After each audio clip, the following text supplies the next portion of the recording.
Hello and welcome to the Ice Guys. This is the show that takes you into the world of the National Hockey League. Every game, every day, from a betting perspective. With pro sports handicappers Ian Cameron, Alex B. Smith, and various guests from the world of hockey and sports betting. And now, here's your host, Ian Cameron. Welcome to the Ice Guys, Monday, January 22nd, brand new week beginning. Ian Cameron, Alex B. Smith, and our Monday guest is back once again, Brett Skalski, to join us, helping us break down the card. You can follow him, by the way, on Twitter, X, Bet with Brett. Nice to know you can follow someone on that damn thing. But nevertheless, and by the way, just to assure everyone that I'm still alive, obviously you see me and hear me here. Sometimes you don't believe that now when someone's ghosted off Twitter, like I have for the last week. But I am still there, and I am still active. I haven't been as volume heavy with the tweets lately because we're still trying to get the original account going. But for now, at the very least, I will just be continuing to tweet out of the Ice Guys account. So at the _Ice Guys. If you need to get in touch with me on there, that is where to do it. At the _Ice Guys. Like I said, that's where I'll be for the time being. If we get to this weekend and I have not heard back about the status of my original Twitter account, then we might explore creating a brand new one at that point. But we're going to give it another week or so, and we will see if we can get that one back up and running. Yeah, get that hashtag going. Free Bobano or free, not free Ian, because there's too many Ians. Free Bobano. There's not too many Bobanos on social media, so that's the one to use. Hopefully it gets some traction, but hopefully everyone had a great weekend. It was an exciting weekend of sports, no question about that. Brett, talk a little bit about the weekend for you. Not so much hockey, but just how's your team going? You're coaching the teenage girls, the team that apparently you told me before the show they're ranked 8th in the country, so congratulations. You've got that Scotty Bowman quality coaching apparently going on right there. Yeah, I don't know about that, but they listen good. So yeah, it was a good weekend for us. We traveled. I'm in Philly, so coaching the junior flyer team. We traveled over to the rival Baby Penn side of the state. Took 2 of 3 from them. So good weekend for us. Didn't catch a lot of games, obviously being on the road and having that 4-hour drive back and forth, but glad to be home now. That's the way the NHL teams, I'm sure players and coaches approach it too. Once you're off a long road trip, you're back home, you feel good. Feel a lot better when you're in your own bed and you're in your own surroundings. That's for sure. Alex, how was the weekend for you? I know you were a little under the weather yesterday, but good to be back. Yeah, I hadn't been feeling the best the last few days actually, but and the betting kind of almost reflected it too. It wasn't the most profitable weekend, especially coming off of a huge bet earlier in the week. But a new week now, and we're also kind of seeing this weird transition. We've talked about this, and I guess there really is about 3 gaps of this every season now when we talk about a regular NHL setup, season setup. You have that transition of the last week and a half going into Thanksgiving, American Thanksgiving. You have that transition the last week and a half going into Christmas and that holiday break. And then you have that, gap where we got a week and a half before we get into the All-Star break. And that's when you start seeing some things kind of change, one way or another. We've seen the coaching change, obviously, with the Islanders. We're going to start seeing some more personnel change. We might see a trade or two happen between now and the break potentially. And certainly once we get out of the break, that's when everybody will be rested and we'll start seeing the true second half pattern. So there's some things that we're going to kind of maybe see out of nature. We might see some teams that have been giving up goals left and right play a little bit more lockdown defensively. Some teams that have been kind of shelled up and haven't been scoring might all of a sudden break out and get some goals going. And you might see some of those teams that don't have too many guys going to the All-Star game just kind of mailing it in and looking at their vacation plans and different things they've got going on that 4-day break. So something to kind of keep in mind that will be lingering in the back of those players' heads as we get closer to that All-Star break coming up at the beginning of February. Yeah, no question. Sunday recap, only a lighter card. Well, it was 6 games, actually. It was a little bit more than usual for a Sunday. But we started with Philadelphia, Brett's neck of the woods there, with a second straight loss over the weekend for the Philadelphia Flyers. They drop a 5-3 decision to the Ottawa Senators. Ottawa with the comeback, too. Trailing in that game, they ended up coming all the way. They were down 3-1, score 4 unanswered goals to get the 5-3 win in that game. So credit to the Sens. That's now, 2 wins out of their last 3 games, and the Winnipeg game against a great Jets team, they took them to OT. So little signs of baby steps, right? It's not something to just jump up and down and get too excited about. We're still talking about a last place hockey team that likely is not making the playoffs, regardless of what kind of run they might put together. But it's at least steps in the right direction of some progress and signs that maybe, just maybe, there's going to be some value in the short term, maybe to bet on the Ottawa Senators, because they've just been so bad for so long. And if they just slowly start to show some sign of improvement, there's definitely going to be some ability to maybe back them. Minnesota with the 5-2 win against Carolina. It's funny, Kaprizov comes back, and suddenly the goals are starting to go in for this team. They're finally healthy up front. Their only significant injury is still, of course, Spurgeon on the back end. So, and you're seeing it. The offense is starting to come back to life here for the Minnesota Wild. These last 2 games, they scored 11 goals in their last 2 games combined, both victories against very good teams on the road, Florida and Carolina. So credit to the Minnesota Wild for that. Gustafsson with, I would say, one of his better performances in quite some time, a guy that struggled of late, played better last night and got the 5-2, helped the Wild get the 5-2 win. The Detroit Red Wings complete the Detroit over Tampa Bay all-sports sweep yesterday. Of course, we know the Detroit Lions beat the Tampa Bay Buccaneers in the NFC divisional playoff in the NFL. And on the ice, it was the Detroit Red Wings dispatching the Tampa Bay Lightning 2-1. A great game from Alex Lyon. Outstanding, helping the Red Wings preserve the lead once again. And they got timely offense, 2 goals. They were able to make it stand up. And a nice 2-1 win. I was on the Red Wings. And I did have more on the first period over than I had the full game over. And I'm sure glad I did that, as obviously the first period over cashes, but the full game ends up staying under. The Islanders with a 3-2 win against the Dallas Stars in Patrick Roy's debut behind the bench as head coach of the New York Islanders. It was written in the stars. It was just meant to be for them to win that first game with Patrick Roy, even though things looked a little rocky, and it just ended up playing out perfectly for me with just the bets I decided to make on the Islanders last night. I took the -0.5 plus 200 first period puck line. And man, that was a nice bankroll booster right there, as they had the 1-0 lead after the first 20 minutes.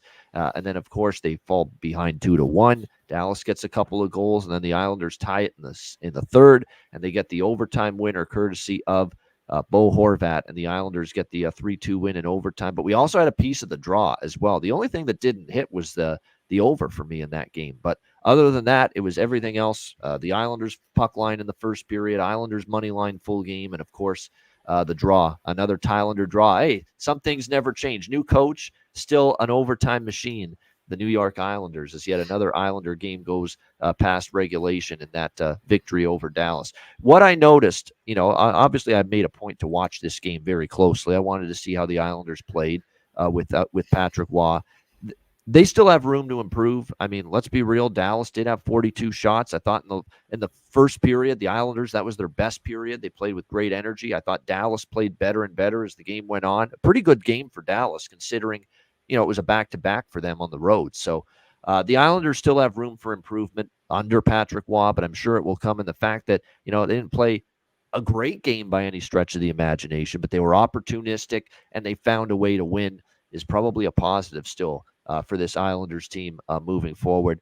The New York Rangers, man, they were staring down the barrel of a brutal, unacceptable loss to the Anaheim Ducks. I mean, and for them, they have been struggling mightily lately, and it looked like, my goodness, here they are down 2-0 to the Anaheim Ducks.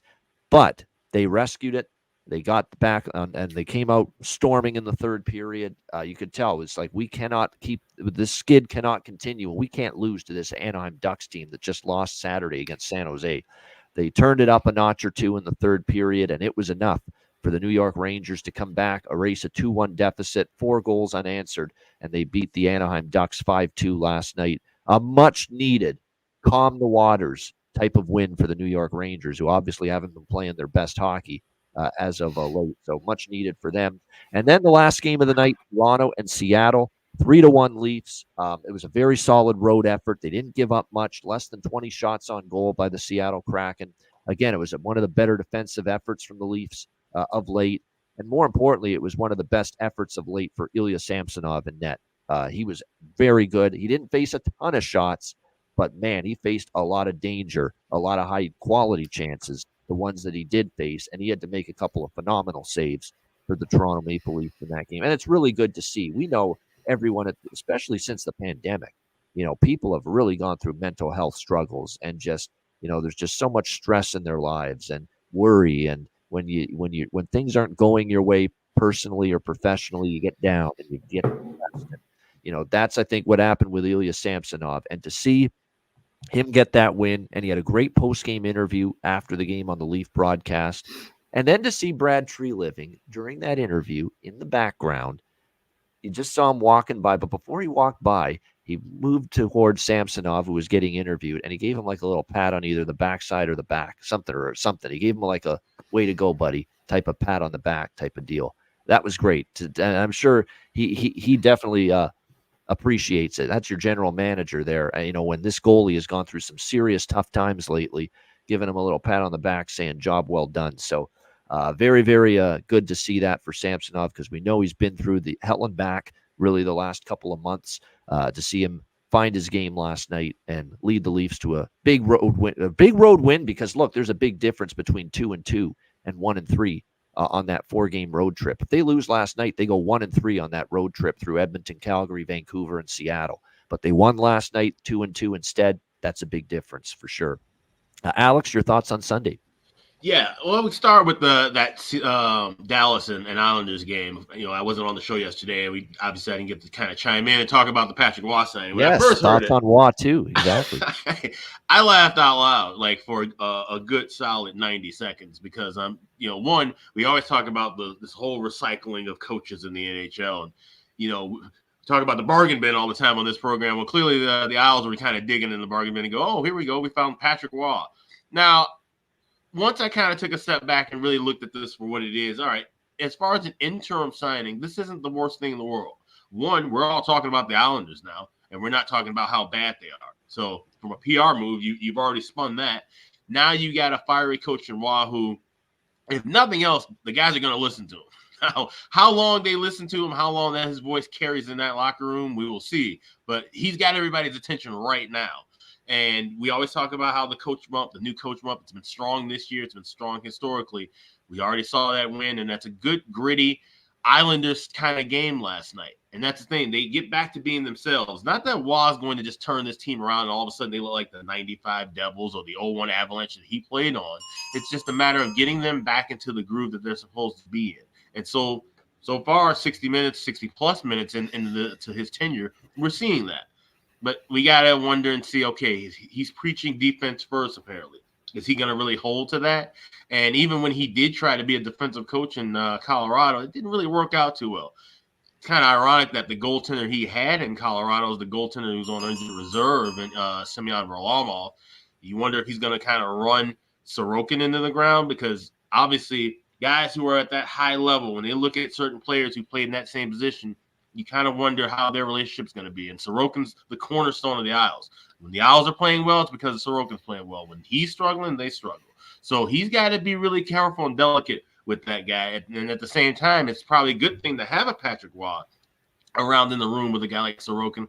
He could certainly learn a couple things from a guy who's won 551 games in his career. So all that being said, it was an interesting game. The Isles looked like themselves last night, where they hadn't been looking like that the last few games. But I still worry about our precious draw season, Draw Island, and with the Thailanders. That may come to a screeching halt at some point, because we know the tendency of Patrick Waugh. When he gets down a goal or two, he's not afraid to pull that goaltender regardless of the time that's on the clock. And so we might actually be seeing some games that end in regulation, and we might see some puck line plays. That was the thing that I was able to cash in with the years that Waugh was with Colorado. A lot of puck lines. Now, that was the day when teams could actually get a goal in an empty net. That was a little bit more profitable. So we have to be cautious still, even in looking at laying 1.5 in a given game. So it's a wait and see process for me with the Islanders. Draw Island is still running right now, but it's not at full operation just yet we got to wait and see. Once Wall has some full practice time, get a couple things in with this team, and we see what he's preaching, if they can practice it, then we can kind of move forward with that team. Looking at that Toronto game with Seattle, like I said, it's good to see Ilya Samsonov, get back on the the right ways and get a win. And like I said, we're critical of these guys and how they play on the ice, but we all wish them well off the ice with their personal health, certainly their mental health. So if he's battling past those struggles and is in a better place mentally, that's a wonderful thing for it to hear, regardless of what team you root for.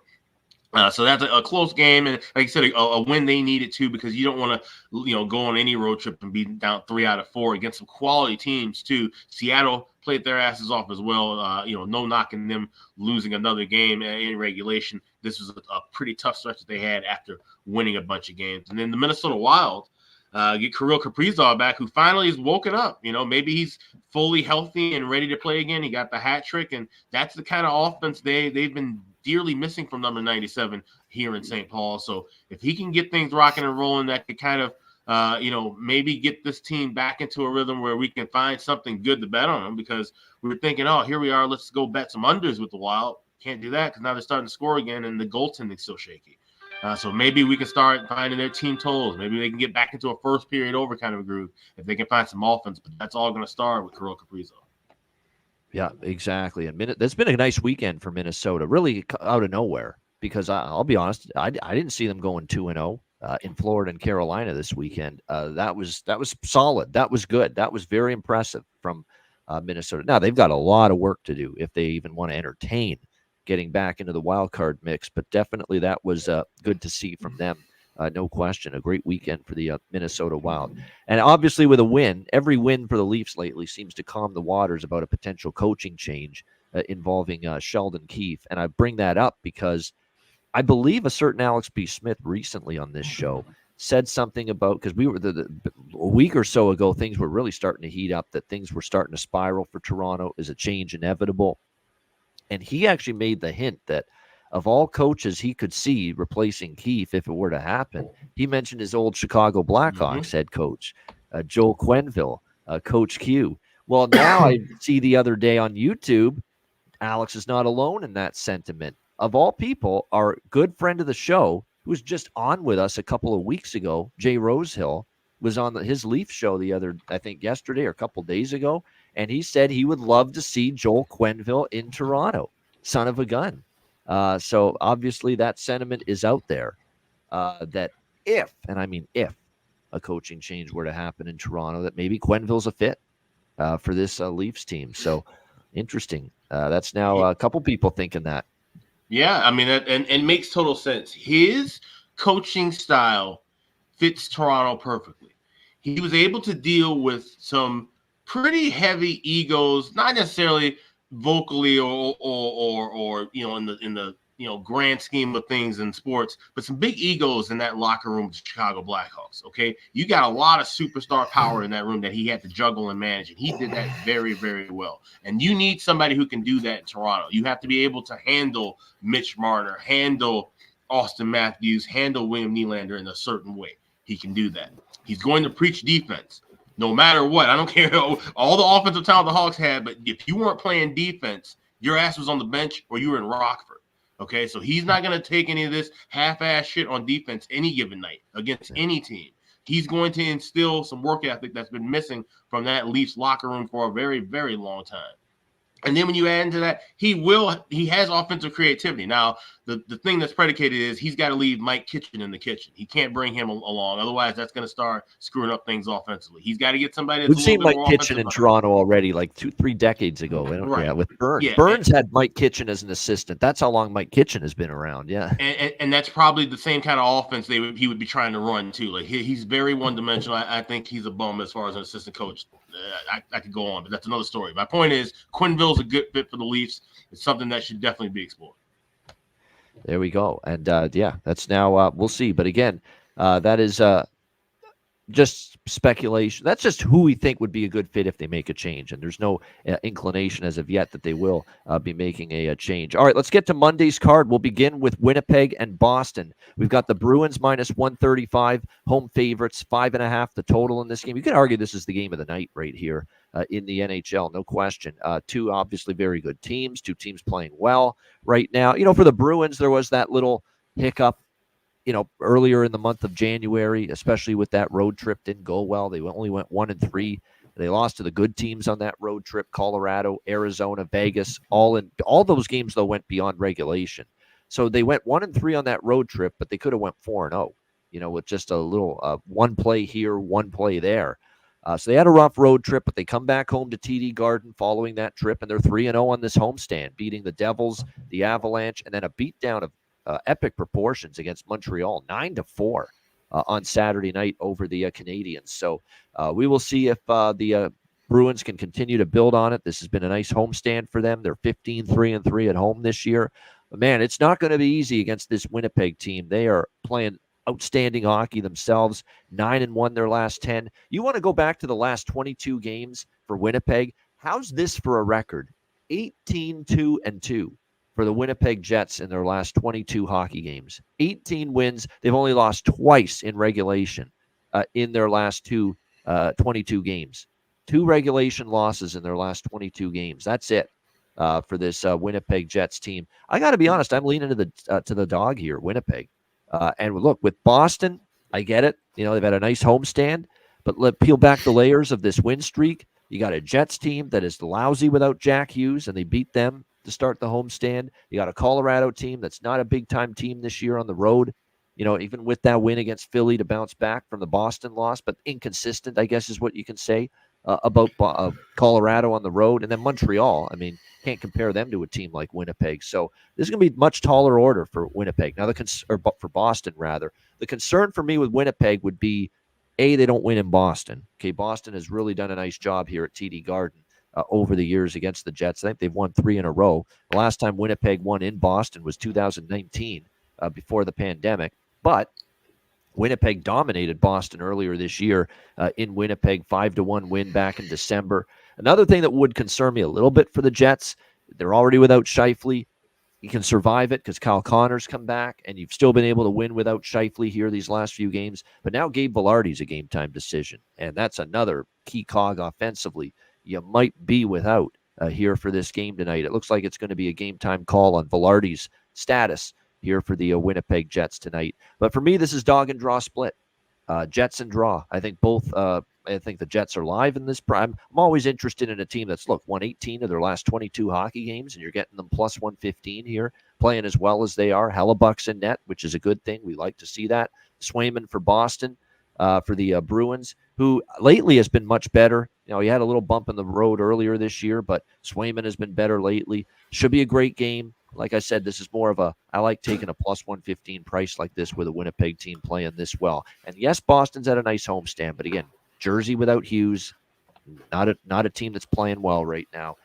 Colorado inconsistencies on the road, and then Montreal, who again, not in Winnipeg stratosphere right now. So Jets and draw split for me.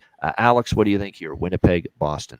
Not so fast, my friend. I'm on Boston. Oh, you like the Bees. Okay. I like the Bees here. They are in good form right now, and they're playing some inspired hockey. This is the kind of game where if this was last month or maybe the second week of October, I'd be all over Winnipeg. But right now, they're in a good groove. Like you said, they're having a great homestand. Just got through kicking the shit out of Montreal. I said, down a 4-game win streak. They're looking at things like, hey, let's get this train rolling, and then we're about to hit the All-Star break, get some rest, and now we can come out hot in the second half. And I think they're going to be able to take advantage of a Jets team that they've dominated. 18-2 the last 20 meetings at TD Garden. That goes all the way back to when the Jets were still Atlanta. So for whatever reason, like I said, there's some of these spots that stick out glaringly, and you look at, we're talking about all kinds of different coaches, all kinds of different players, literally a different name and uniform. They still can't figure out how to win at TD Garden. So give me Boston. I laid $1.30, but I like it all up to $1.40 here. Bees get the win. Right, I like it. We don't disagree enough, Alex and I. It's rare. It's like It's rare. shocking. This is only like the fourth time it's disappointing. happened this year, I think. Yeah, it means, but we have similar philosophies on a lot of things. I just wish it would happen more often that we're on different sides because it makes things more interesting, spices the show up a little bit. I'll get to props in a moment. Brett, what do you think about this one, Winnipeg, Boston? Well, I'd love to be the tiebreaker between the two of you, but this is going to be a pass for me. I just see two elite defensive teams, and I think while it should be a great game, I don't expect it to be fireworks. I think it's kind of going to be a low and slow kind of game. Two teams not really wanting to risk anything for injury or whatnot going into All-Star break. These cross-conference games, like they're not fighting each other for playoff positioning or anything. So I could see sprinkling on the draw, but I'm probably not going to do anything with this game. Nothing wrong with that. Like I say, it's a good game. It's very little to decide between these two teams right now. I just think you're not going to get Winnipeg plus money very often this year, and especially in the mode they're in. Now they do have a big back-to-back, not a back-to-back in terms of days, but a home-and-home 2 games in a row against Toronto. They play the Leafs on Wednesday and then back home against Toronto again on Saturday. So I don't know. I don't think they look. I think they look at the Bruins here. This is a big-time game. So we'll see how it goes. I am concerned about Velarde. And again, if Velarde doesn't play, though, it's going to open up prop opportunities for Winnipeg. Someone's going to have to take that spot with Lowry and Connor on the top line for the Jets. So whoever does is probably going to have some value. I would look at Perfetti, too. Lowry again on the top line. For Boston, as far as props go, again, I don't know if there's going to be a ton of goals in this game. I could see it being a little low scoring, potentially. Even though the Bruins have been trending over lately with their goal-scoring explosion. But you've got Coyle on the top line, DeBrusk heating up. I would maybe look in that direction.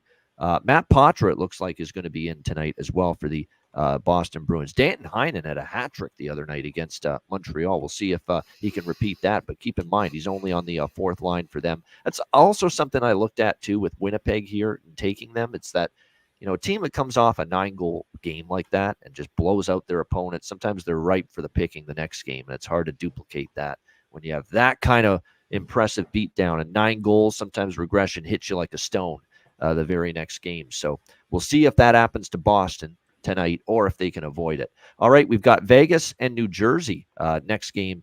New Jersey Devils -120, home favorites, 6 the total here in this game. So you got the Devils at home where they've been absolutely I'm going to say it. They've been brutal at home this year for a team that's supposed to be as good as they are, or as good as they're supposed to be.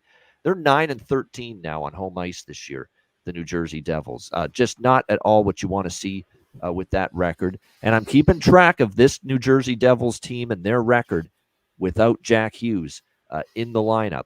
And right now, I've got them at 4-8 on the season. The New Jersey Devils without Jack Hughes. They did beat Columbus without him. But keep in mind, it's not like they outplayed Columbus in that game. Vanacek was very good. It was one of his better games in net.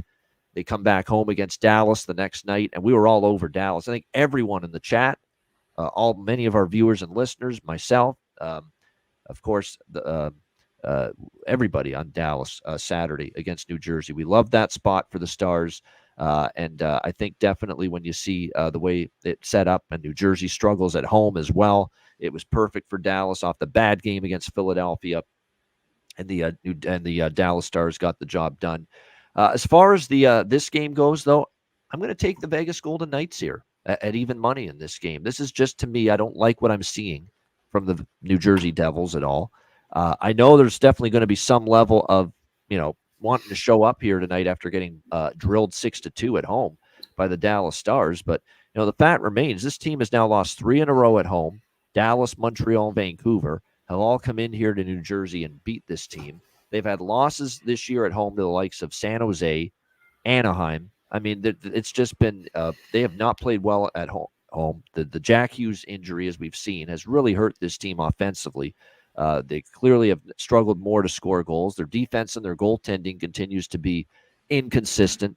One game to the next, you don't know what you're going to get. They were good against Columbus. Goaltending was good against Columbus. And then goaltending and defense was awful against Dallas on Saturday night. So I don't trust it. Logan Thompson is in net for Vegas. Now, look, Vegas is not a picture of health either. I should point that out. I mean, Theodore and Carlson And Ben Hutton and Aiden Hill and Jack Eichel all on IR. William Carrier on IR. Michael Amadio on IR.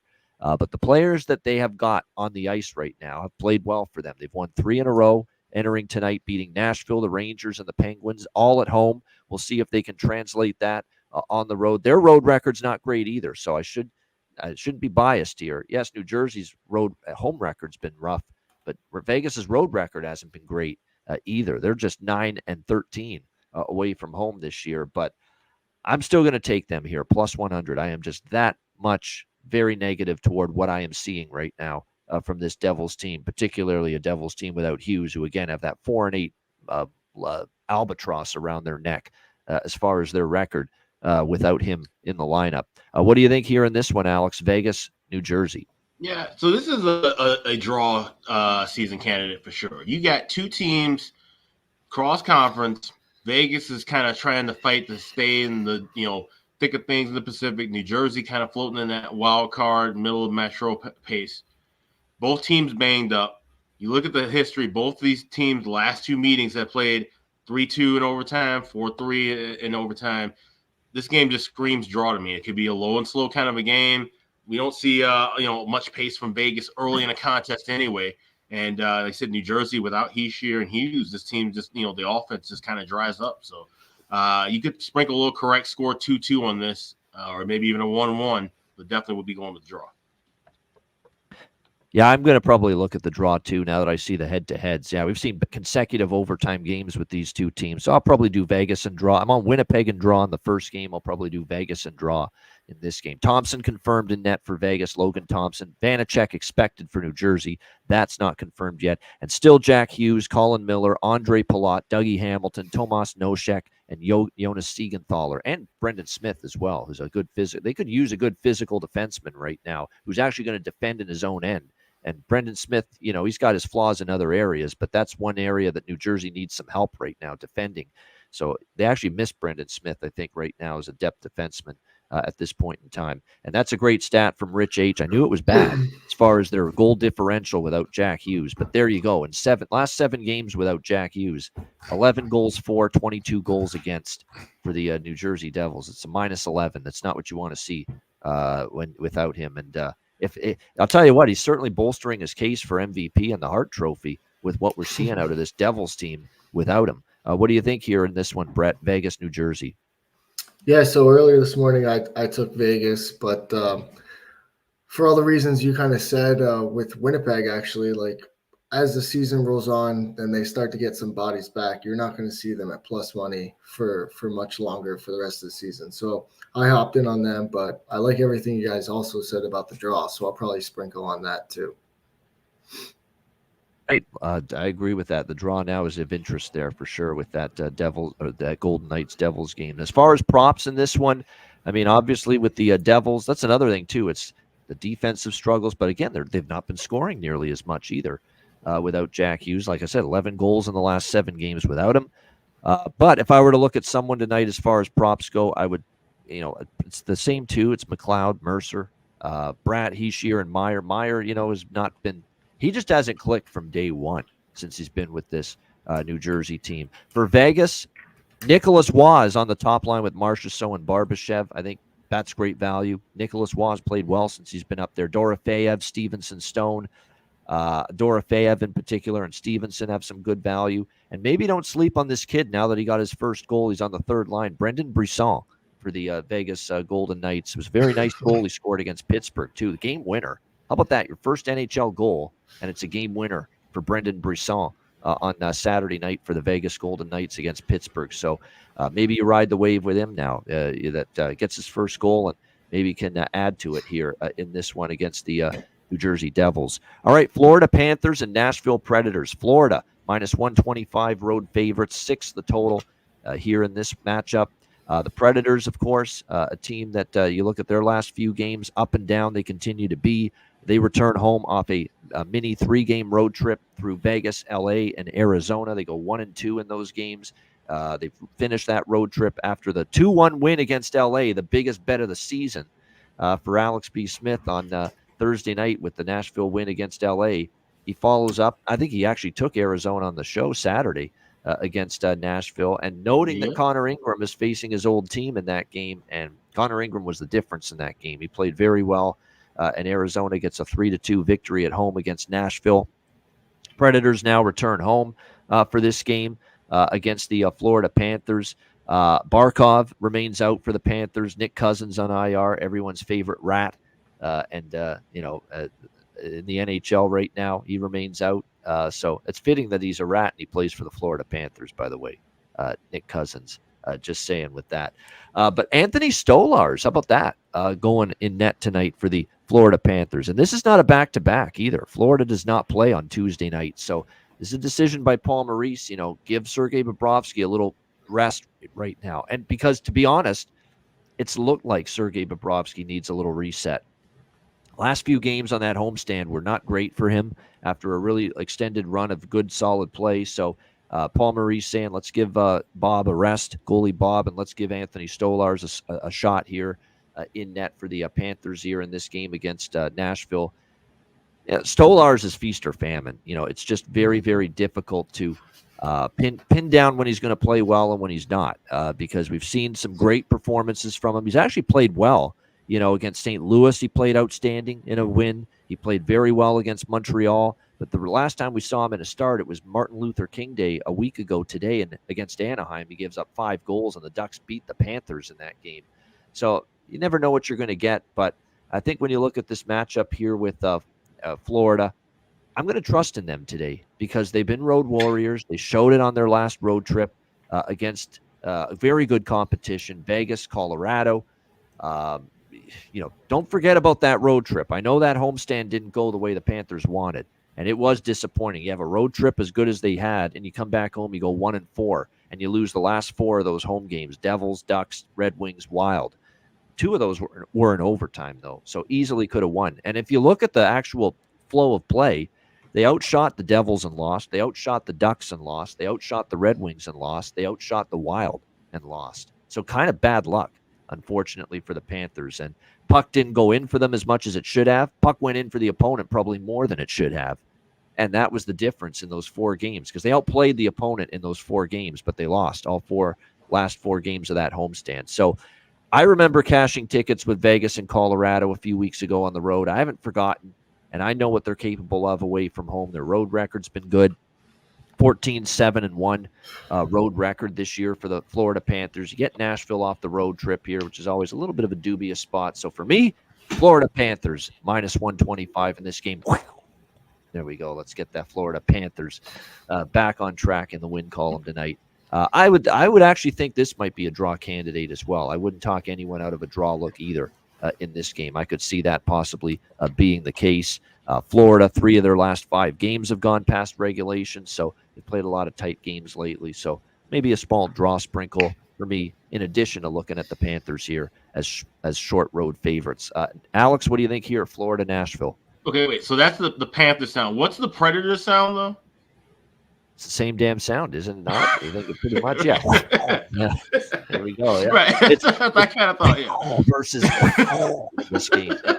All right. So, I just wanted you to both of these teams, the names, they make the same sound. A Panther and a Predator. What's the difference? I don't know if anybody ever realized that you'd make the exact same sound for both teams. That's just funny to me. But I think this is going to be a good game. This could actually be considered one of the games of the night, believe it or not. This is 2 teams I don't really necessarily care to watch usually that often. But Nashville has been done very well for my pocket in the last couple of games. Like I said, winning a big game and then losing right after that. Now coming back home, it could be a little bit shaky. I expect goals in this game, especially now with Stolarz in that. Stolarz has never played Nashville, and he's, like I said, just been kind of an up and down kind of guy. I feel like he almost reacts a little bit better being a true backup than he does being kind of in the 1A, 1B system. Like we saw him kind of getting some more starts, say around the time when he was in Anaheim with Gibson, and he looked like he was getting comfortable in that spot. But I think that was just him just getting familiar with seeing NHL game action more.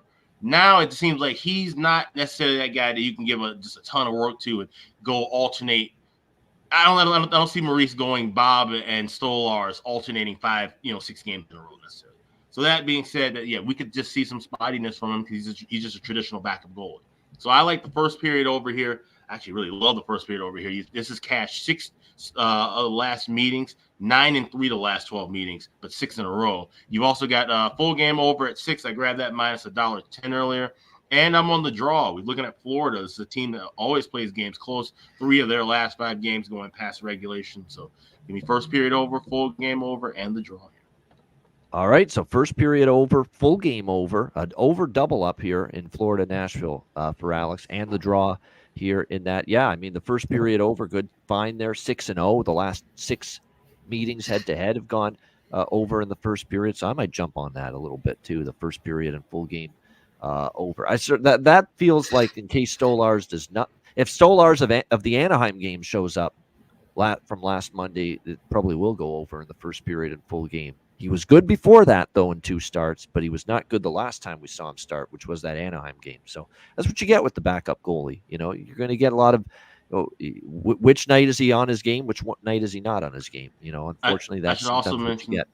I should also mention, too, within those 6 games going over in the first period, 5 of those we saw both teams score, except for the last one, which was the 2-0 spot. But in all those we saw, and then 4 of those where we saw both teams scoring, it was exactly 1-1. So if you want to take a correct score, first period shot for something a little fun, you can go both teams score, and you can maybe even go correct score 1-1 after 20.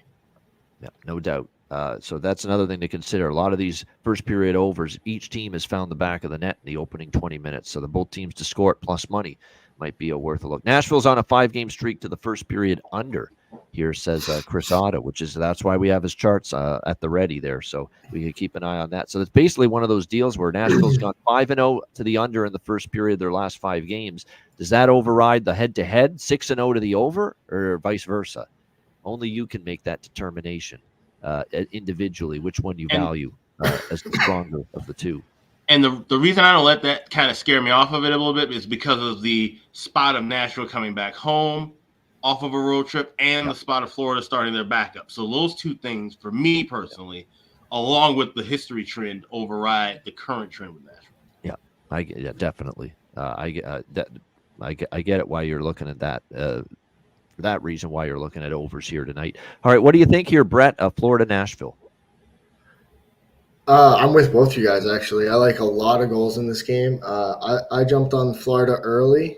I think this is kind of a get-right spot for them after that 4-game 1-4 at home, going for a quick trip just to Nashville and then going back home. I think it's a good get-right spot for them. So I jumped on them money line. I actually also took the Florida Panthers team total over 3.5. I think this is going to be a high-scoring game. All right. Yeah, I might do that too, because I remember the last time I considered taking Florida. Outside the loss to the Devils, they're scoring 3, 4, or 5 goals a game. They are. Yeah, I think that's what I'm going to do, because tonight I want a piece of the money line, because the last time – Friday night I was on team total over, but the money line was minus 200 on Florida against Minnesota. Yeah. So that's why I was only team total with Florida that night, and it paid off because they lost the game, but they still scored 4 goals. Tonight, the money line is digestible. It's playable at minus 125, and I'm going to go with the split, though, with the team total. I still want a piece of the team total in my pocket in case Stolarz, has an Anaheim game like last Monday where he gave up 5. I was going to say, it makes sense to kind of look at Florida because this is probably the last time. They win this game, if they win by margin, this is the last time we're going to see them in a $1.25 neighborhood for a little while. So, yeah, definitely. And that's something I'm cognizant of lately is getting multiple types of bets on a team that you're backing. It doesn't have to be all money line. It doesn't have to be all puck line. It doesn't have to be all regulation line. You could have a little piece of the money line, a little piece of the team total. And I've been doing more of that lately. Pittsburgh, Arizona. Penguins minus 150 road favorite, 6 the total here in this game. When you look at this matchup here, Penguins and Coyotes, Arizona at home continues to have a pretty good record, 14-9, beats Nashville 3-2 in their last home game, which actually snapped a 4-game home losing streak. They had lost 4 straight at Mullet prior to beating Nashville the other night. Pittsburgh with a 3-2 loss against the Vegas Golden Knights. We'll see if that continues here in this game. We'll see if Pittsburgh Penguin dominance continues over the Arizona Coyotes. My goodness, this is 10 in a row that the Pittsburgh Penguins have beaten the Arizona Coyotes, including last year in Arizona. Pittsburgh was the one team that did not have success one of the few teams that did not have success, or one of the few teams, I should say, that did have success last year at Mullet Arena. And they get a 4-1 win in Arizona last year. So they've won 10 in a row head-to-head against the Arizona Coyotes. That being said, there's no freaking way I'm laying $1.50 on the road with the Pittsburgh Penguins. Now, that's probably enough to maybe pump the brakes for me taking Arizona. Connor Ingram is confirmed in net. Look, the scary part about Pittsburgh tonight, even though they've dominated Arizona and they won here last year, they don't have the better goalie right now in this game as far as current form. Tristan Jarry's up and down. He's probably going to be in net again, although it hasn't been confirmed. And Connor Ingram continues to play very well here for the Coyotes. The only thing that keeps me off Arizona is that series history track record where Pittsburgh's won 10 straight. That's something I don't necessarily want to tempt fate with, but there's no way I'm laying $1.50 with the Penguinos right now and their erratic play, which continued, obviously, with that terrible loss to Vegas. Terrible in the fact they had a 2-0 lead on the road. You've got to find a way to secure that victory and bring it home, and they just could not do it. 3 unanswered goals for Vegas in the third to erase that deficit and beat the Penguins 3-2. And to make matters worse, they go from winning that game to not even getting a point. And points are at a premium right now for Pittsburgh as they are on the outside looking in. They need every point they can get in their hopes of trying to be a playoff team this year. Alex, what do you think here? Penguins, Coyotes.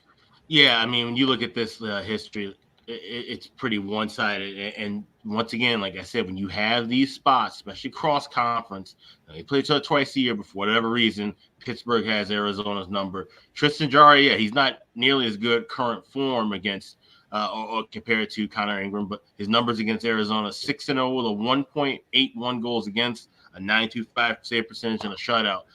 He does just as good at them as anybody. I'm taking a shot with Pittsburgh. I got even money in regulation.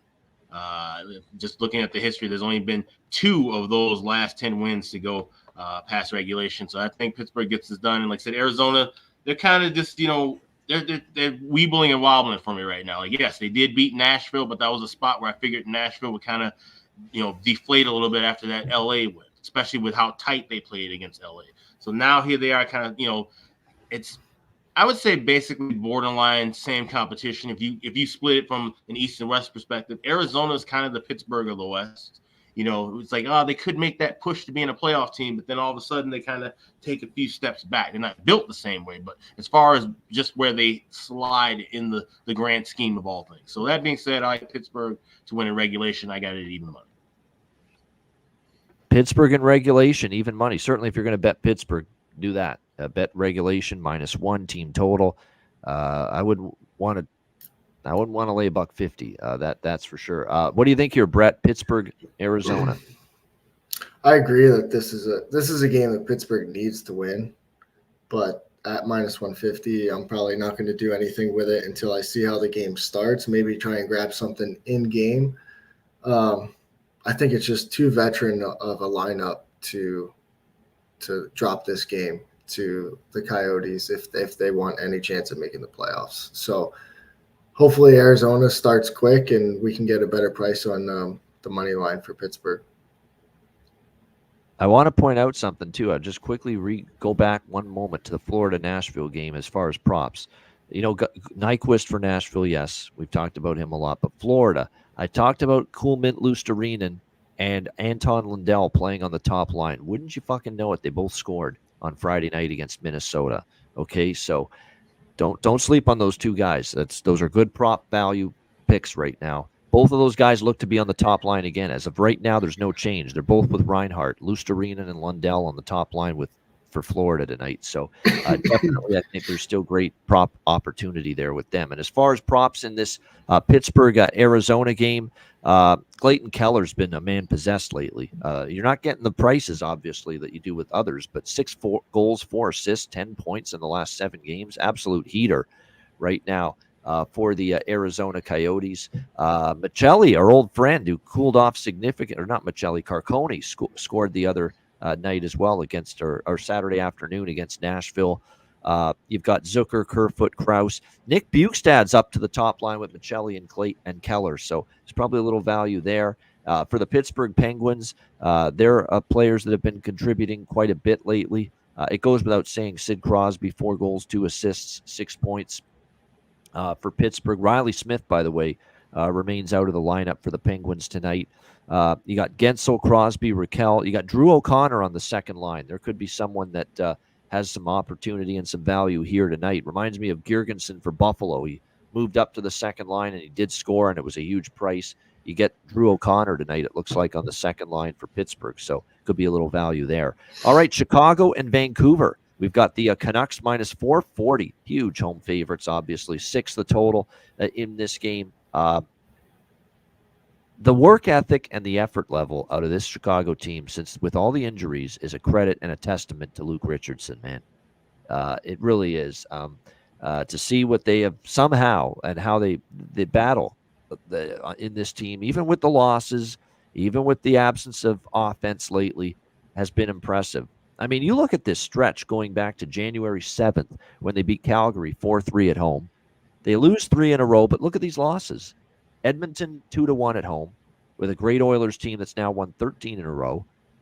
2-1 at Winnipeg, one of the best teams in the NHL. 3-1 against Dallas, another very good team, and they were right in that game. They have the win against San Jose. On the road at Buffalo, the game got pushed back due to the snowstorm. They get shut out. That was probably one of their worst games during this run. And then they come back home on a back-to-back, back home in Chicago, and all of a sudden we get 4 goals out of this team, which is like an offensive eruption for them based on what we have seen the last few weeks. And they beat the Islanders 4-3. And Chicago is probably the reason for Lane Lambert sent packing, or the final straw in them making a coaching change this weekend with the Islanders. So the effort level from Chicago has been absolutely magnificent with all the injuries. And we know who's been out, and still going into this game, who remains out for Chicago. It's Connor Bedard. It's Anthony Beauvillier. It's Andreas Athanasiou. It's Taylor Hall. It's Tyler Johnson. It has been a rough stretch, obviously, for the Chicago Blackhawks from an injury standpoint up front. There's no question about that. But as far as this game tonight goes against Vancouver, it does appear that we might get the captain, who should be the captain, Nick Foligno, back for the Chicago Blackhawks tonight in this game. So at least one reinforcement from this infirmary ward of injured forwards could be on the way for the Chicago Blackhawks tonight. He is traveling with the team for this 4-game road trip. He is still uncertain for tonight, but trending in the direction of possibly returning to the lineup here for the Chicago Blackhawks tonight in this game. And certainly anything will help right now, no question. Vancouver with a nice win against Toronto. There's not much more we can say about Vancouver than what we've already said all season. It's been, this team is just, they don't lose multiple games in a row. They can win any style of game you want. They can play a high-scoring game and win it. They can play a low-scoring game and win it. They continue to show that. I mean, look at the diversity of their wins. 6-4, 6-3, 5-2, 4-3 on the road trip, higher-scoring wins. But they beat Buffalo 1-0. They beat Arizona 2-1. A couple of low-scoring, defensively, tight defensive games. And then, of course, they beat Toronto 6-4. They can beat you any which way. There's no question about that. The Canucks, very impressive season. Tadaket's done an outstanding job. Thatcher Demko confirmed in net for Vancouver. Peter Mrazek expected, but not confirmed for Chicago. The only thing I would maybe look at here, though, is the one thing I concern myself with for Chicago here is, yes, at home, the efforts have been spectacular. Taking Edmonton and Dallas and Winnipeg, right to the brink. Beating Winnipeg in overtime last month at home. Taking Edmonton to a 2-1 loss, a great Oilers team, beating the Islanders the other night. They've been really, really in every single game recently at home. But the thing that concerns me about Chicago is the road has been a bit of a different story. 3-0 loss to Nashville, 4-1 to the Rangers, 4-2 to New Jersey, 3-0 to Buffalo. They just haven't been in the game nearly as much on the road. And now you're going out to Vancouver against this Canucks team. Not an easy spot for Chicago. The question is, what do you do with Vancouver? It's hard to find the value. The only thing I would consider is what Chris Otto put up there in the chat. Maybe you look at a Vancouver first period team total over 1.5 at a really nice plus price. That's it, because the full game team, even if you go team total route with Vancouver, you're talking 4.5 now, as the 3.5 is just too heavily priced. So the only thing I would maybe look at is the first period team total. Other than that, not a whole lot for me on this game, side or total. I mean, what are you going to do with the total? I would say this could be an under spot, though, quite honestly. This could be the Ian Cameron leans under to go, so it goes over. Game of the night here in the NHL. Because Vancouver against Arizona, a bit of a team that doesn't capture their attention like a Toronto does or some of these other teams. And I'm sure Chicago's in that boat. Vancouver was willing to play low and slow. Just grind it out, 2-1 win. Let's get the dub and move on. Could be one of those spots tonight for Vancouver here tonight. And Chicago doesn't want any track meets right now, even if Nick Foligno returns to the lineup. So I would lean under here. What do you think, Alex? Blackhawks, Canucks. Yeah, this is going to be an ugly game. This is going to be an ugly road trip. Like for those old school Hawks fans, this is going to be something like the old circus trips of the late 90s and early 2000s. I mean, this team's awful away from the United Center, and now they're playing against a Vancouver team that has dominated them, won 13 of the last 16 meetings, and by wide margins as well. This is going to be an ugly game. Now, Peter Mrazek starting in net, so we can't get too crazy with totals. Like you said, this could possibly trend under, but I still think Vancouver finds a way to get goals. So I like their team total, and BetMGM's your friend with this at exactly 4 goals, minus $1.35. I think that's the best option because, like you said, you're laying way too much with 3.5, 4.5 at plus price. I mean, you're pushing it. Like I said, you'd need a rough night from Mrazek. And starting a road trip, maybe we see this could be the freshest we see Mrazek, but at the same time, keep in mind we've been seeing him playing a lot of hockey lately, and we're worried about whether he stay healthy, can he just stay consistent? I don't know. That remains to be seen. So if he gives up a couple goals early, 4.5 could very well be live. So maybe grab a tiny piece of 4.5 plus, but go a little bit larger with that 4 minus $1.35. This should be Vancouver should be able to name their price and kind of just lay it up. Now you mentioned Nick Foligno back, and I'm glad you said it. Yes, the captain. That's the way that he should be viewed, and that's kind of the de facto role he has in that locker room. Him coming back will make a little bit of a jump. And we're also seeing Ryan Donato back in the lineup. And Lucas Reichel is going to be a healthy scratch tonight, which I don't mind that one bit. To be honest, I think Lucas Reichel would be a great piece in a trade package. He hasn't delivered the way that we all expected him to deliver in Chicago. He's a good player. He's a versatile player. But I just don't think he's the right fit here. And I think he might be a bigger trade piece. While he still has some higher value, while some teams still think he's a top 6 forward. So he's out, and with Nick Foligno back in. So I'll kind of talk about Nick Foligno a little bit later. Yeah, it could still be a decent prop game. I mean, for Vancouver, we'll start there. Anything Elias Pettersson right now, I mean, he's on fire. 10 goals and 6 assists in the last just 8 games. I mean, it's been unbelievable. By the way, power play point prop. He has a power play point, Pettersson, in 3 straight games. So you obviously get plus money with that. I think that might be worth a look. And I'll throw a couple of forwards down the lineup at you for Vancouver. Dakota Joshua, we've talked about him. Niels Höglander, he's been better lately, heating up. How about Connor Garland? 3 goals for him in the last 3 games. There's a couple of down the lineup better plus price options there for Vancouver props. And I'll throw out another one too. Sam Lafferty. I know he didn't score against one of his former teams on Saturday against Toronto, but he faces another of his former teams tonight, the Chicago Blackhawks. So maybe you look at Sam Lafferty. And then for Chicago, we'll see. 15 goals, 5 on 5 goals, says Niels Höglander, says Rich H. So, yeah, and he had 2 goals for them in the first period the other night against the Toronto Maple Leafs in that game. What do you think here in this one, Brett? Blackhawks, Canucks? Yeah, it's a tough one. Vancouver should roll them, but there's not too much value on anything. The one thing I did have jump out at me potentially, because Chicago has just been so dreadful on the road, was the Chicago team total under 1.5 at plus 140. That might be something. That might be something I jump in on, but I'll most likely just pass on it. All right, next up, we've got the San Jose Sharks and the Los Angeles Kings. LA minus 380, home favorites. The total 6 shaded to the under in this game. And keep in mind, this is an LA Kings team that enters this game, 2-8, 2-9 in their last 11 games. And here they are laying a 380 price against the Sharks. But the way I see it for the LA Kings is we know this team is better than they've shown lately, and they've had some tough luck. They really have. 3 of the losses were overtime or shootout. Then they had a 5-3 loss to Detroit. They had a 5-1 loss to Dallas and a brutal spot at the end of a lengthy, grueling road trip. They come back home off that road trip, and as Alex called it, brutal spot for LA against Nashville, coming back off that road trip, and they lost 2-1. But they finally get a couple days at home, get the rest, replenish, re-energize following the Nashville loss. You stay at home finally. No fucking travel for the first time in what feels like ages for the LA Kings. And you came out there against the Rangers, and you finally snapped the losing streak, and you beat the Rangers 2-1. Not pretty, but you got the job done. I think now, because the struggles were twofold. One, they weren't playing well. The defense kind of fell off a bit. Goaltending kind of fell off a bit, and they stopped scoring a lot on that road trip too. And the second part of the twofold struggles of the Kings the last month, the schedule was hellacious.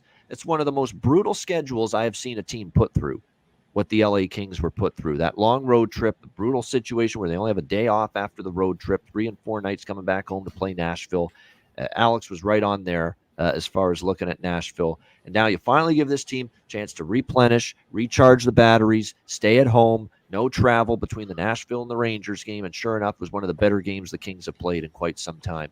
I think now there's going to be a chance to maybe back this Kings team, see them get hot, see them get on a run again. And even though this is obviously not value, whenever you're going against San Jose, you're paying a premium to back a team. I'm going in tonight on LA, double fold here. We're taking the first period puck line, -0.5, +105. Again, it's not a great price for a first period puck line, +105, but I like them early to jump on San Jose, get that confidence from finally seeing a win on the board against the Rangers the other night. So Kings first period puck line, I really do like that one quite a bit. And then as far as the puck line, I'm going to skip the -1.5 on LA here tonight. I'm going to go to the -2.5 at +120. For the LA Kings. I'm going for an alternative puck line here, -2.5 goals, +120 on the LA Kings. Keep in mind, they have dominated San Jose. They have won 6 straight head-to-head meetings against the Sharks, and 5 of those 6 wins were by at least 2 goals, and multiple wins by 3 goals or more. So you look at these games, you saw a 4-3 and a 3-2, but you also saw 4 of the 6 where it was 3-0, 5-2, 4-1, and 5-1 LA. In fact, both meetings this year with the Kings and the Sharks, LA won both of them, 4-1, 5-1, cumulative score of 9-2 head-to-head for the Kings over the Sharks in the 2 previous meetings this year. So, yeah, I don't want -1.5, -140. To hell with that. I'm going for the extra value here, +120, -2.5. So it's a unique way of approaching it, which you have to do if you're going to take a favorite when they're -380. We're going to go first period puck line LA, -0.5, +105. And I'm going to skip the -1.5 full game puck line. I'm going to go with the -2.5 full game puck line instead at +120 on the LA Kings tonight. Alex, what do you think here? Sharks, Kings. Yeah, I agree. I like Kings in this spot. I think they can get back in right form and get a big win here. Seeing the quote, David Riddick is kind of the guy right now, according to Todd McClellan. And this is not a bad spot to throw him in. He's played 11 games against the Sharks in his career. There's only 4 teams where he's played double digits against. This is one of them. He's 4-2-2 with a 2.80 goals against, 8.99 save percentage. So this may not be a shutout for David Riddick. That's something we never really kind of bank on. But I do like goals here and mostly on LA side. So I'm with you on that first period puck line. I get that +110 at Caesars. But I'm also going to go with the MGM split of Kings win and over 5.5 at +115. I think the Kings will be able to kind of light up the scoreboard. The Sharks should be able to get 1 or 2 past Riddick as well. So at over 5.5, combine that with a Kings win at a plus price. I'll roll with that along with that first period puck line. He's earned my respect enough lately, Riddick, to be called Big Save Dave again. He has. I mean, he's been good. He's been good for now these last few games for the LA. Even the loss to Nashville, I believe he was in net that night. He didn't play that bad. In my opinion. So, and by the way, you talk about David Riddick and how he's played solid, and he was, of course, in net the other night for their win against the Rangers, which they desperately needed. I want to point out something about it as far as David Riddick is concerned right now for them. And again, he was very good against the Rangers, and he was very good against the Nashville Predators as well. I thought he was good in both of those games. 2 goals allowed to the Preds, 1 goal allowed to the Rangers. When they beat Carolina on the road trip, their only win, he was in net, and he only gave up 2 goals. One thing I want to point out, too, about Riddick, another reason why I think Todd McClellan's going back to him tonight, it's not just because of his current form. Guess who was in net for LA in the 2 previous meetings against San Jose this year? Both meetings. Guess who was in net? David Riddick. And guess what? What was the score of those games? 4-1 and 5-1. So he had no problem shutting down the San Jose Sharks, David Riddick, when he faced them earlier this year. Again, 9-2 for the Kings in the 2 head-to-head meetings against the Sharks combined back in December. And David Riddick started both of those games for the Los Angeles Kings. What do you think here, Brett? San Jose, LA? Yeah, to add on to with the Riddick, like LA is all over the goalie trade rumor mill. So this is his kind of chance to showcase himself and say, hey, I'm the guy. I'm right here. You don't got to go out and get someone. Don't know if that's going to stay the case, but and at least in the short term, he's making saves. Similar to the last game, there's not much I'm looking at here. I think it's too big of a favorite. Maybe for these last 2 games, we see something like the Rangers-Ducks games last night, where Ducks go ahead early and you can hammer the Rangers live and make out with some good plus money. So hoping maybe that's the case here with the Kings. All right, there you go. You could always look for maybe an early San Jose goal and hop on a better in-game adjusted price on the Kings. You could always, go about it in that way, no doubt. All right, there you go. That's the Monday NHL card. Almost 300 live viewers. Man, we appreciate it. We love to see it. Hit the like button. We appreciate it very much. And make sure you sign up. Patreon.com/IceGuys, just $10 per month. We have got lots coming. First of all, our Patreon Ice Guys exclusive live betcast for the month of January. It's days away. That's all I'm going to say, but it's right around the corner. So if you want to join us for this exclusive Ice Guys live betcast on Patreon here in January, the only way you'll be able to watch it is signing up for $10 per month at patreon.com/IceGuys. Not only the only way to watch it, but it's the only way to join us on the stream as well during the betcast. So we are looking forward to that.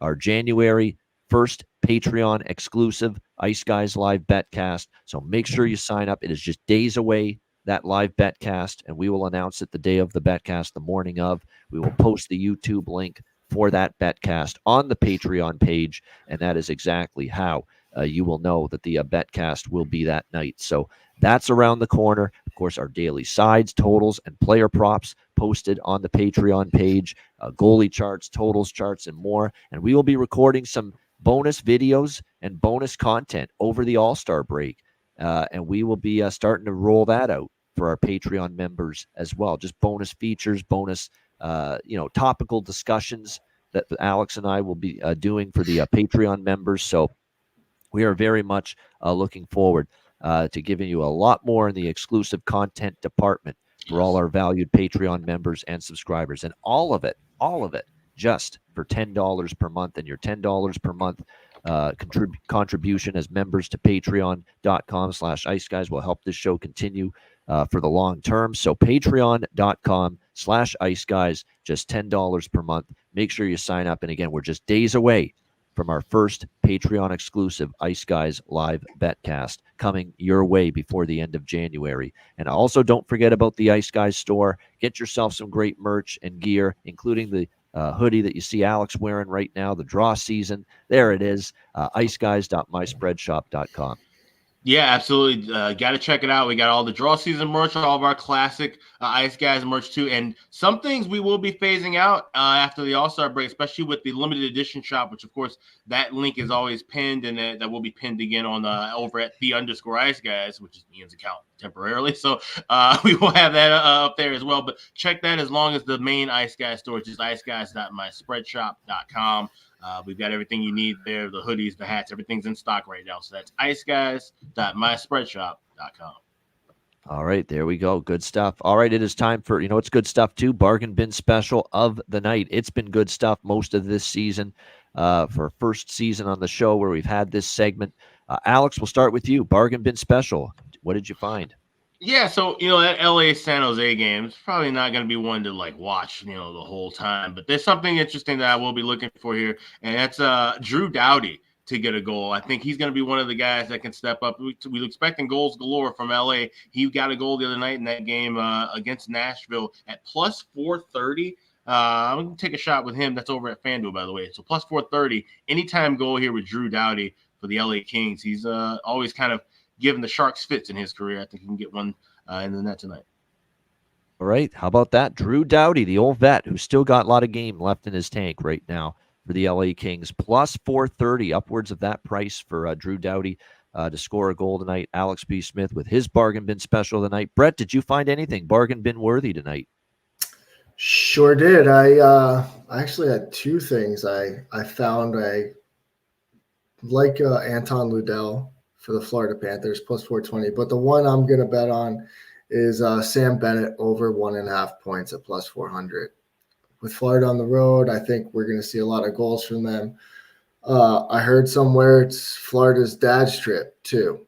And with Big Walt just getting into the St. Louis Blues Hall of Fame, I think Matthew Tkachuk is going to have a hell of a game. So we'll take his line mate, Sam Bennett, to benefit from that.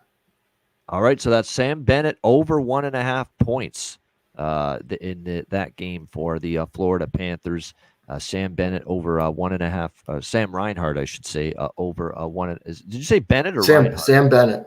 Sam Bennett. There we go. That's what I thought. Sam Bennett over 1.5 points. Yeah, plus 320 or higher you can get with that. There's some books that even have plus 350, 375 on that. And he also likes Anton, which I endorse that one. Anton Lundell plus 420 at FanDuel for his bargain bin special of the night. My bargain bin special is also from that game, Florida versus Nashville, and it is the other of the two guys that I've talked about being on that top line. The Listerine man, as I like to call him. He is on that top line too with Lundell and with Sam Reinhart, and he's plus 400 to score a goal tonight.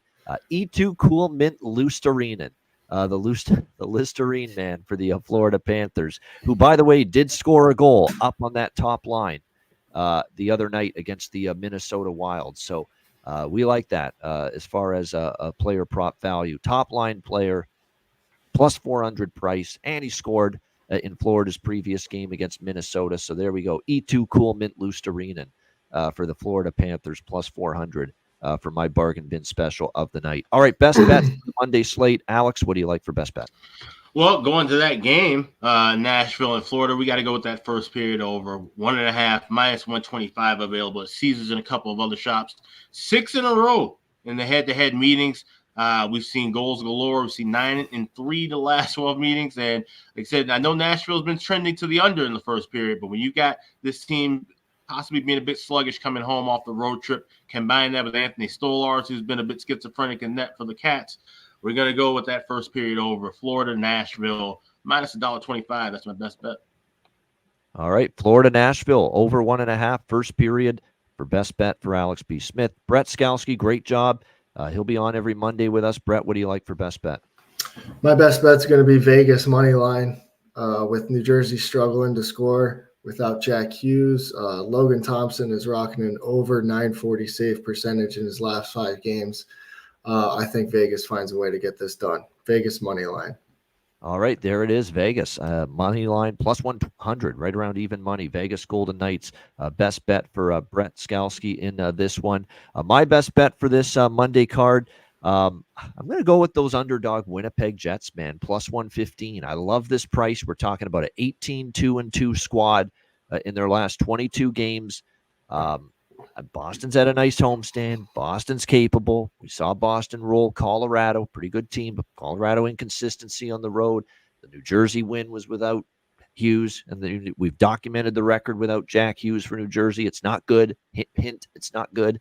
And then, of course, the Montreal win, and I sometimes love fading a team after they have a game like that, where they blow out an opponent, they score 9 goals. Very difficult to replicate that the very next game, especially when you're playing a very quality team like the Winnipeg Jets. So I'm going to go with the Jets. Woo, woo, woo. Jets, woo, woo. Plus 115. Winnipeg Jets, plus 115 against the Boston Bruins for my Monday best bet. That'll wrap up this edition of the Ice Guys. Thanks to everyone in the chat for joining us. Hit the like button on the way out. We appreciate it very much. And a great week ahead. And we've got about a handful of shows left before the All-Star break. And a reminder, we're not on next Thursday, Friday, Saturday, Sunday. The first 4 days of February, we are off during the NHL All-Star break. So just a reminder about that.